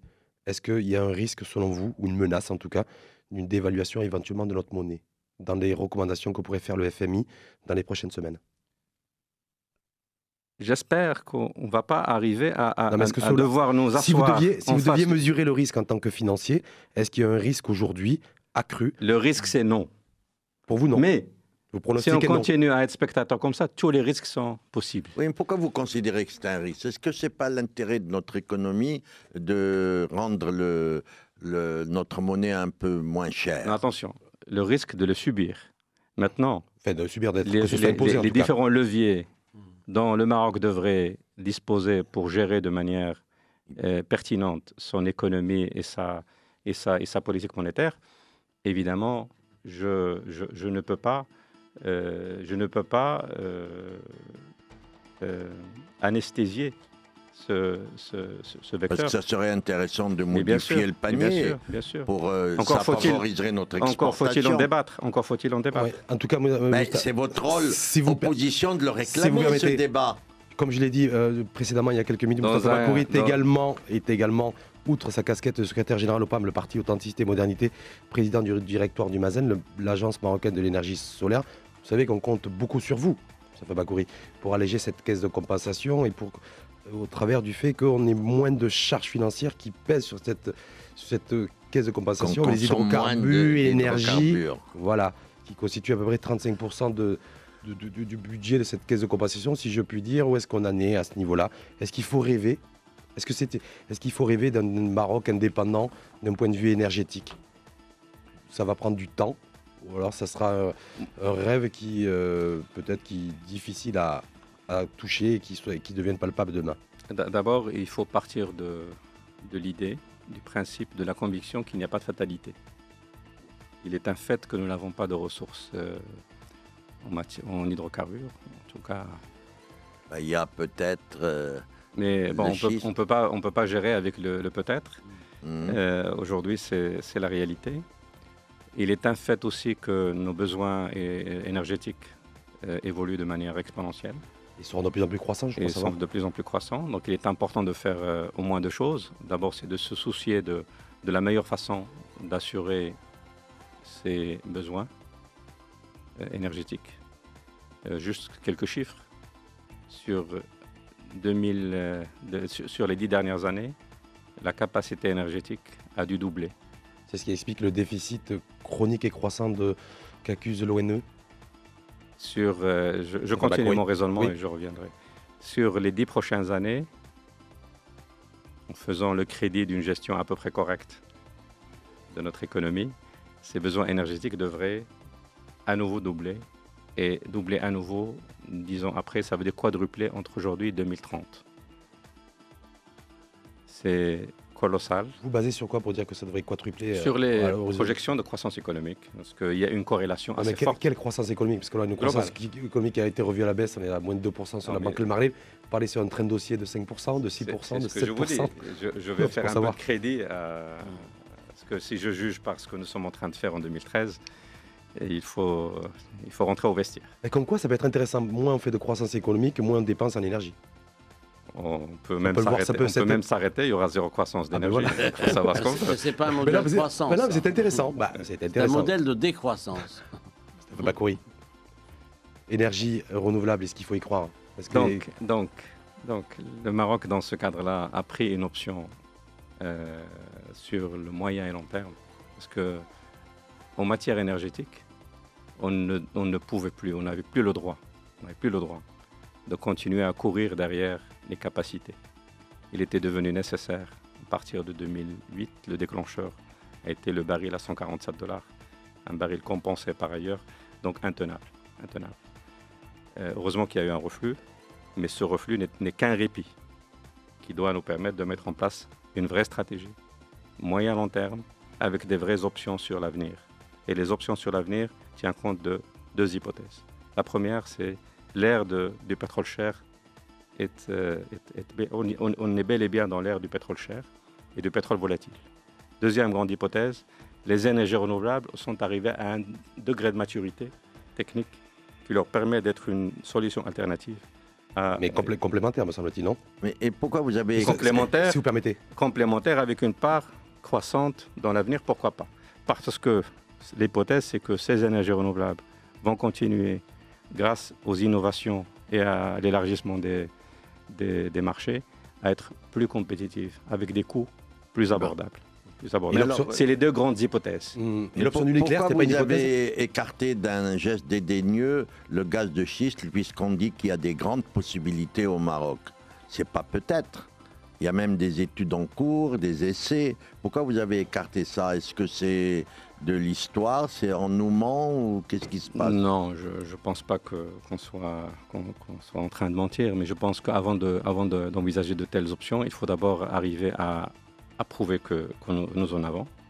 Deuxièmement, à avoir les assurances qu'il faut que sur le plan environnemental, on ne ferait pas des dégâts qui seraient autrement plus coûteux sur la nappe phréatique, à tous les aspects, à notre environnement et à notre économie. Et l'option du nucléaire, elle est complètement écartée ou parce que le nucléaire, bien sûr, ça représente des dangers. On l'a vu malheureusement avec la tragédie à Fukushima pour la plus récente. Et on a parlé aussi ces derniers temps, ces dernières années, éventuellement d'une installation d'une centrale nucléaire autour de la région d'El Jadida. Il y avait des projections à ce niveau-là, un partenaire français fortement intéressé pour nous vendre sa technologie. Est-ce que là, c'est toujours dans l'air du temps? Non, moi je pense que pas du tout. Moi je pense que d'abord dans le cadre de cette recherche de décliner une stratégie sur le moyen long terme, toutes les options avaient été imaginées, envisagées, y compris le nucléaire avec les avantages, les inconvénients, les obstacles qu'il y aurait à le faire, le schiste et bien d'autres. Aujourd'hui, la priorité, c'est de mettre en place sur les 10 prochaines années et ensuite les années suivantes ce qu'il faut pour servir nos besoins. Dans ce cadre-là, les énergies renouvelables rentrent de manière très consistante, basée sur nos ressources disponibles, éolien, solaire. Je pense qu'au-delà de nous avons le temps d'actualiser la stratégie au-delà de 2020 et au cours de laquelle peut-être que d'autres options seraient considérées. Continuons sur cette évolution. Ce qui est certain, c'est que les énergies renouvelables aujourd'hui ne sont pas uniquement une stratégie, c'est bel et bien une réalité, avec des vrais projets éoliens et solaires qui sont en train de se déployer dans des conditions optimales et saluées par la communauté internationale. Et pas de nucléaire en vue? Sur les 10 prochaines années, il n'est pas sur le radar. Oui, Moustapha Semi. Très vite, parce que vous savez, regardez, on me fait des grands gestes. Alors, pour me demander de rendre l'antenne. Donc. Je reviens quand vous voulez. C'est gentil d'être venu. On est prêt à vous accueillir quand vous le souhaitez. Vous êtes secrétaire général du PAM et ma question est directe. Est-ce qu'aujourd'hui le PAM est utile? Quelle est la valeur ajoutée qu'il apporte? Compte tenu du fait que le champ politique est occupé par des partis du mouvement national. C'est pas une question courte que vous aviez promis. Courte, oui. Moustapha Semi, parce qu'elle fait une question par kilomètre. Ailleurs, il y a une mouvance également progressiste qui est dans le gouvernement, plus le RNI, plus d'autres. Très vite, Quelle est la valeur ajoutée qu'apporte le PAM? Est-ce qu'il n'y a pas de la confusion? Ce qui n'ajoute pas de la confusion à la confusion du système partisan que nous avons. C'est Saïmé, parce que visiblement, c'est. Regardez, on me fait vous êtes témoin, Moustapha Bakouri. Vous avez le temps pour la réponse. On est en direct. Regardez, on me fait des grands gestes pour me dire qu'il faut rendre l'antenne. Au moment où on s'apprêtait à créer le PAM, on pensait qu'il fallait le créer parce qu'il devait être utile. Aujourd'hui, je vais vous dire qu'il est nécessaire. Pourquoi? Imaginons un instant la scène politique sans le PAM. On ne l'entend pas beaucoup, alors je ne sais pas. J'arrive pas à l'imaginer. En tout cas, on ne peut pas dire ça aujourd'hui. Moustapha Bakouri est avec nous depuis plus d'une heure et demie. Non, vous dites ça pour une alternative à on va dire, même si le terme moi me dérange, à l'islamisme politique, à ce truc ambiant, c'est ça? Non. À cette idéologie et son colorant? Le PAM a d'abord été une alternative à un état d'immobilisme quasi généralisé de la scène politique. Et il faut quand même lui avouer qu'il a contribué à cette dynamisation. Premièrement. Deuxièmement, j'ose espérer et penser que le PAM est venu avec un projet politique qui se veut plus en cohérence avec le Marocain dans sa diversité, dans sa pluralité, dans son ambiguïté aussi. Son attachement. Moustapha Bakouri, c'est un projet où vous souhaitez inviter les Marocains et les Marocains à regarder plutôt du côté de l'Occident, de Bruxelles, plutôt que de Jeddah, en Arabie Saoudite, c'est ça? Parce qu'on nous reproche souvent d'être complètement écartelés, de ne pas savoir où est-ce qu'on est, où est-ce qu'on veut aller. Merci de me poser la question comme ça. Un projet politique qui permet aux Marocains de ne pas être obligés de regarder ni à droite ni à gauche, mais de se sentir serein, de regarder fier de sa personne, et de fier de ses institutions, et de fier de ses institutions, fier de ses serein et en totale confiance dans son avenir. On va finir là-dessus alors. Merci infiniment en tout cas à vous, Moustapha Bakouri, d'avoir participé au spécial Grand Oral avec ou sans parure. Je rappelle que vous êtes secrétaire général au PAM, le parti Authenticité et Modernité, également président du directoire du MASEL, l'agence marocaine de l'énergie solaire. Merci à Gabriel Banon, économiste et expert en géopolitique, à Moustapha Semi, qui lui est professeur de droit et politologue, à la production, à la réalisation, et puis surtout un grand merci à celles et ceux qui nous ont écoutés aujourd'hui, qui ont écouté Mustapha Bakouri, qui nous font confiance aussi régulièrement, c'est-à-dire de manière quotidienne. Vous savez qu'on quotidiennement on anime des débats, on est sur différentes thématiques. Mustapha Bakouri, tous les jours, du lundi au dimanche. Merci beaucoup à vous tous. Avec ou sans parure d'ailleurs revient dès demain à partir de 14h avec un nouveau thème de débat politique sans concession. Excellent après-midi à tous.